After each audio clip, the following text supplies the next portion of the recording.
लातूरचे आरटीओ कार्यालय बनलंय भ्रष्टाचाराचा अड्डा, युवा मोटार्स मालक संघटनेचे आंदोलन।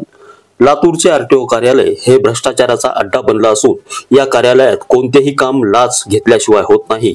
तसेच लाचेमध्ये देखील या कार्यालयातील अधिकारी सूट देतात असा आरोप करत युवा मोटार मालक संघटनेच्या वतीने लातूरच्या आरटीओ कार्यालयात साखळी उपोषण आंदोलन सुरू करण्यात आलंय। उमरगा चौरस्ता येथे बेकायदेशीररित्या चेकपोस्ट उभारून सामान्य वाहतूकदारांकडून बेफाम लूट करायला लावणारे प्रादेशिक परिवहन अधिकारी विनोद चव्हाण यांना तात्काळ निलंबित करण्यात यावे। लातूर जिल्ह्यातील बाहेर राज्यात नोंदणी असलेल्या बसेसवर तात्काळ कारवाई करावी। वारंवार वायुयोग पथकात नेमणूक असणाऱ्या मोटार वाहन निरीक्षक श्रीमती अंजली पाथरे यांच्याकडून चालविण्यात येत असलेली हप्ते साखळी पद्धतीची चौकशी करून ती बंद करून त्यांच्या प्रॉपर्टीची चौकशी करण्यात यावी व त्यांना तात्काळ निलंबित करण्यात यावे। कारवाई न करण्यासाठी चालवण्यात येणारी महिनेवारी हप्तेखोरी बंद करण्यात यावी अशा विविध 7 मागण्यांसाठी युवा मोटर मालक चालक संघाच्या वतीने साखळी उपोषण सुरू करण्यात आलंय। आरटीओचं काम सामान्य माणसाला इथं छाती काढून येता आलं पाहिजे। जो मालक आहे या देशाचा तो इथं लाचार आहे। इथं त्याला स्वतःला रांगेत उभं राहून त्याचं कोणतंही काम करता येत नाही। आणि हा एकच आधार घेऊन मी या लातूरच्या आमच्या सहकाऱ्यांना, लातूर जिल्हा युवा मोटर मालक चालक संघाचे लोक जे बसलेले आहेत आज उपोषणाला, तर ते हाऊस म्हणून नाही बसलेले, ते हाऊस म्हणून लाचखोरी करत नाही। वाहतूकदार लाच देत नाही का? देतो। आमच्याकडे ज्या ओव्हरलोडिंगच्या कार्डचा रेट 3500 रुपये ना, तर इथला बाजार भाव 2800 ते 3000 रुपये इथं जरा स्वस्ताही आहे। त्यामुळे पहिला अभिनंदनाचा ठराव करा इथल्या आरटीओचा की इथल्या मोटर वाहन धारकांना हे 500 ते 700 रुपये डिस्काउंट देऊन राहिले।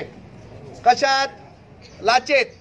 आणि परत एक मागणी करतो, लाचेचे रेट यांचे इथे ना मोठा बोर्ड लावा की कोणत्या विभागातल्या कोणत्या विषयामध्ये किती लाच कशी घेतली जाते याचे बोर्ड लावणं जरुरी आहे। प्रत्येक सरकारी कार्यालयामध्ये लाचेचं रेट कार्ड लावलं जावं ही आमची प्रमुख मागणी आहे। मागणी आहे हे जे तुमचं फ्लाइंग स्क्वॉड आहे, फ्लाइंग स्क्वॉडवर अंजली पाथरे नावाच्या मॅडम आहेत, तर त्यांचे हप्ते साखळी पद्धतीची चौकशी करायला पाहिजे। त्यांच्या स्पष्ट मागणी ती नाव घेऊन मागणी आहे आणि त्यांच्या प्रॉपर्टीची चौकशी करावी।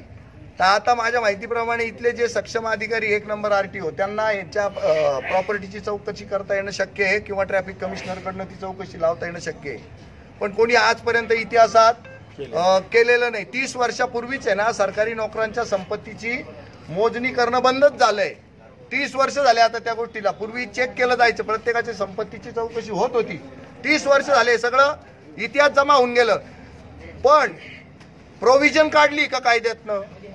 तशीच आहे ती, पण अंमलबजावणी करत नाहीत हे लोक। तर ही प्रॉपर्टीच्या चौकशीची मागणी केली ना आम्ही, तर करायला पाहिजे ना, त्याच्यामध्ये नील रिपोर्ट येऊ द्या। आणि आता त्याच्यात मॉडर्नायझेशन आलेलं आहे। भ्रष्टाचार केल्यानंतर पूर्वी खाल्लेली रक्कम माणूस स्वतःकडे ठेवत होता, हे जोपर्यंत मान्य करत नाही ना तोपर्यंत हे उपोषण चालूच राहणार आहे, त्याच्यामध्ये काही बदल होणार नाही। आणि आम्ही एकदम तीव्र स्वरूपाचं करू। याच्यातला एक माणूस आहे ना अन्न पाणी हळूहळू सोडेल, त्याच्याशिवाय आम्ही उठणार नाही। वंदे मातरम। नितीन बनसोडे, एकमत डिजिटल, लातूर।